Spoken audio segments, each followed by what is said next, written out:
Hello everyone and welcome to Nervous Nessie. I am standing outside the Amtrak station waiting on the train to go back to Chicago. It's day 7 of this trip. It's really early. Right now it is 4:56. I've been up for well over an hour. I was afraid that I wasn't going to be able to get a taxi, so I got up extra early, and then in the middle of me getting ready, I went ahead and called the taxi service. This time they said they could get there like in 10 minutes. I was like, make it 20. I was not expecting you to be able to get here that fast, so they showed up and brought me over here. It's a good thing they did because it's actually kind of raining this morning, and that would have really been bad if I had had to walk all the way over here. I did want to mention a few things about the train. So it is the Blue Water. Now you have only the options of coach or business class for the seats.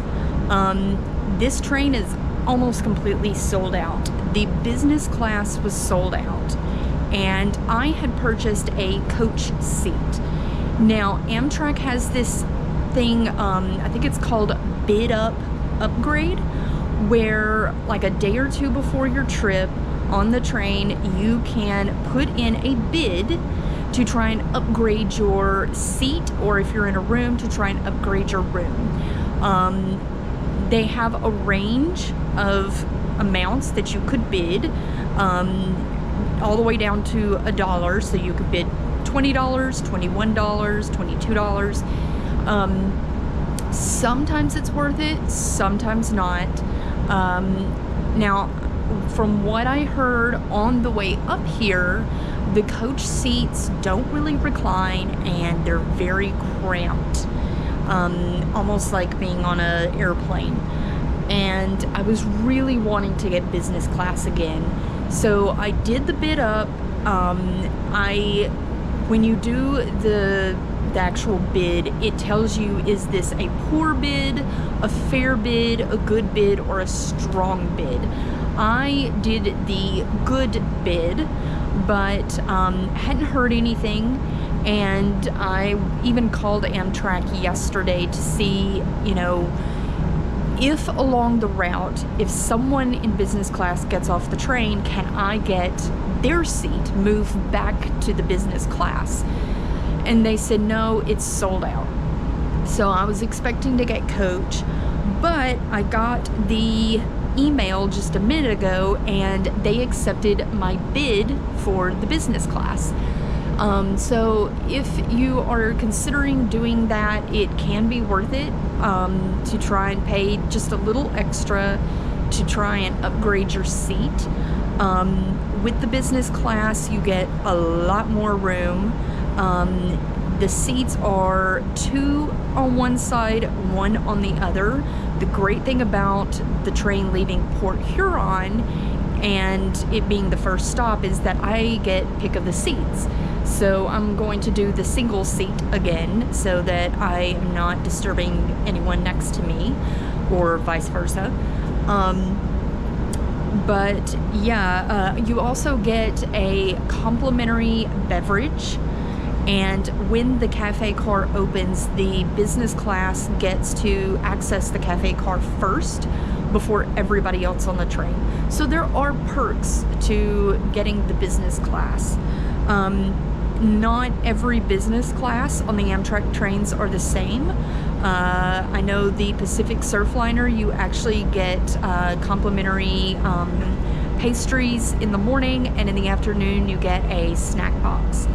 I'm having a look at my phone here for some notes I wanted to tell you. So along the way, the fresh air stops. Battle Creek, Michigan is a fresh air stop. It's about halfway between Chicago and Port Huron. That is a little stop, about 5 minutes, 5 to 10 minutes. And then East Lansing is also a fresh air stop. They said that if they get there early, which they usually do, going from Chicago to Port Huron, they have to wait. So that stop can be 30 minutes. When I get into Chicago, I am going to drop off my luggage at the hostel. It's going to be the same hostel that I've been staying in. And then I am going to go to the Lincoln Park Zoo. It's free. And then at 3:30, I have a reservation time. It's a free reservation, free ticket to the Lincoln Park Conservatory. I have yet to be there, and I've heard it's pretty cool. So I'll drop my stuff off and go to the zoo and the conservatory, probably grab something to eat along the way, and then play the rest by ear. So yeah, just waiting on our train to leave, and then we'll be headed to Chicago. So I am back at the High Chicago Hostel. Just got off the train. I am hot and sweaty.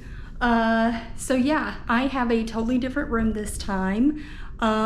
So I kind of wanted to do a quick walkthrough before anyone gets here, because it looks like there is no one here. So we're gonna go out to this main area.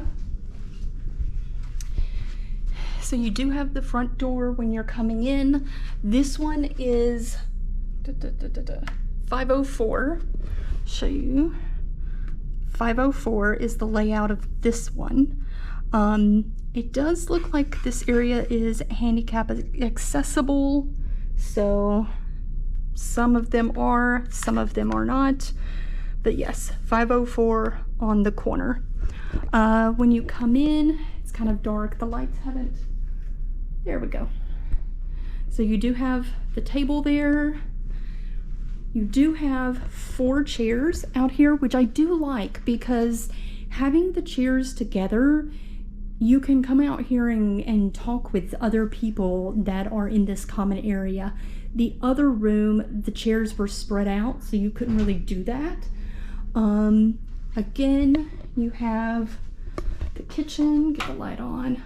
Again, you can't cook, but you can store dry goods and stuff in the fridge, and you do have a microwave. Now, these rooms, it's 4 people. Looks like in this one, there's beds over here with the lockers, beds here with the lockers, and looks like 1 person in this room has checked in. They're pretty brave to leave the door wide open like they did. I wouldn't.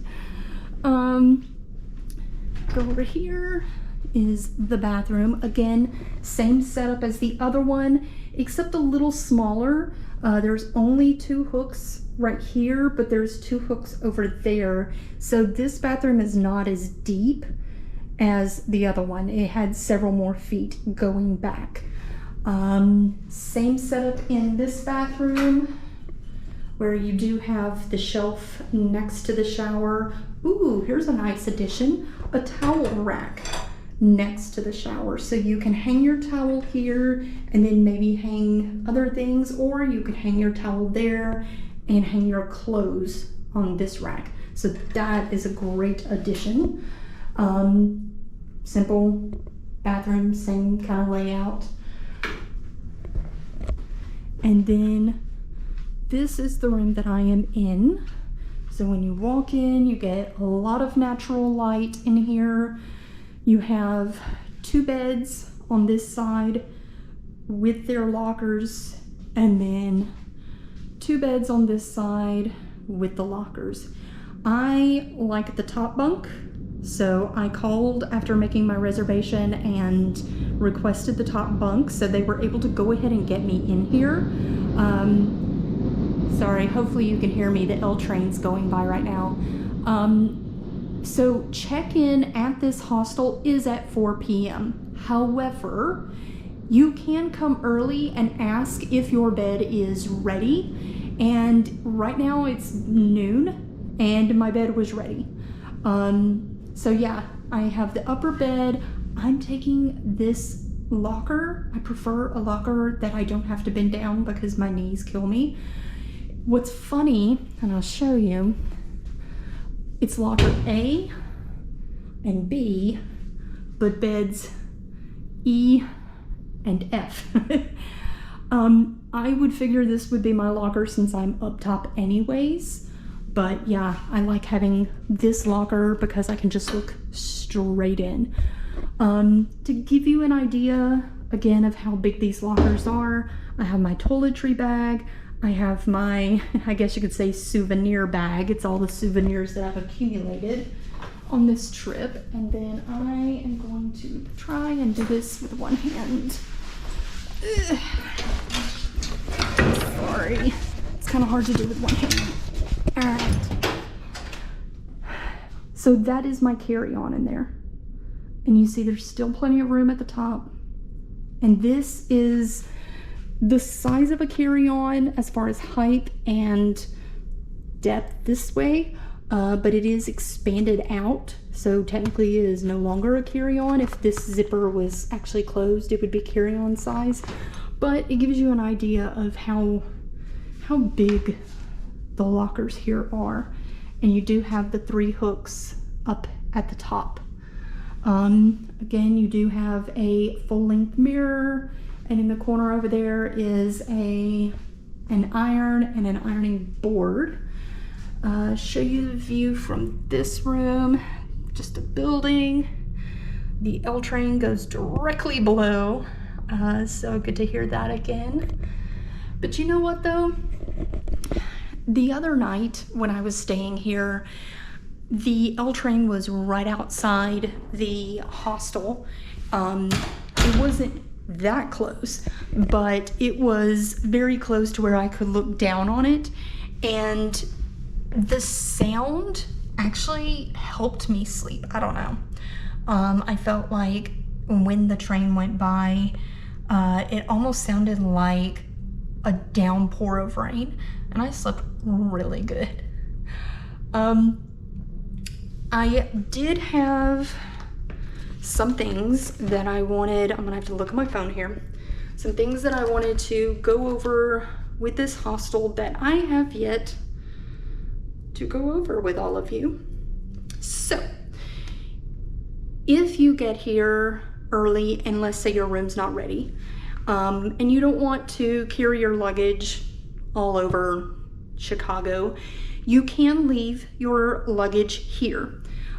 Same thing goes for when you go to check out. Checkout is at 11, and when you check out, you can leave your luggage here and come back and get it. Now, they have 2 options for luggage. They have a room that is secure-ish. It is a locked room that you do have to have the staff let you into. However, once you get in there, it's kind of the honor system on if you are grabbing your stuff. So the L train is going by right now, and it's going slow, but you can kind of hear the rumble. So yeah, it's kind of the honor system in their room. The other option is there are some more lockers that are this size, the same size as in the rooms. There is a room of lockers. So if you have your lock and there is an empty locker available, you can put your stuff in the locker and leave and then come back. It's gonna be really secure because you would have to be really stupid to go into that room because it is open. You can see from the common area on the main floor, you can see into the room, and you would be really stupid to go in there and try to break into someone's locker with people going in and out of that room and walking by that room. So your stuff is secure there. Now, if you end up leaving your stuff in their storage room, let's say maybe you brought something that's oversized, like if you are flying in from another country and you have the really big international luggage, they're not really gonna fit. I saw somebody that I was like, that luggage is not gonna fit, but it fit. But if it doesn't fit in the lockers and you need to put it into their storage room, it's an additional $3 per piece of luggage. So if you have little small bags, maybe get one big bag and somehow stuff them all in so that you're not paying $3 for like a toiletry kit and a little bag of souvenirs.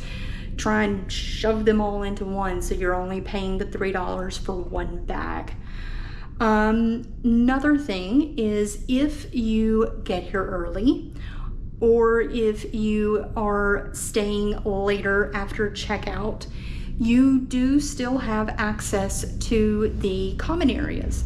All you have to do is after let's say you check out, you turn in the key card for your room, and then you say, hey, my flight is not for another few hours, and I don't feel like going back out in the city. I want to stay here. Can I get a key card to the common areas? And they'll happily just hand you the key card. It gets you access to, obviously you can stay on the main floor, but it also gives you access to the second floor where the kitchen and the TVs, all the big huge common area on the second floor, all of that stuff, as well as the restrooms on the second floor. So all you have to do is go to the front desk, ask for a key card for the common areas, and I did this the other day and it worked out great. I didn't feel like going over to Amtrak and trying to wait over there at Union Station. I didn't really feel like going out. It was raining. I did go out and get breakfast, but I didn't feel like going out into the city. So I just hung out on the second floor, and it was pretty nice and relaxing. During the day, there's hardly anyone actually here. Most people are out exploring the city, so you kind of have a run of the place during the day. The last thing that I wanted to tell you about is the membership. So this hostel is H-I-J-I-R-A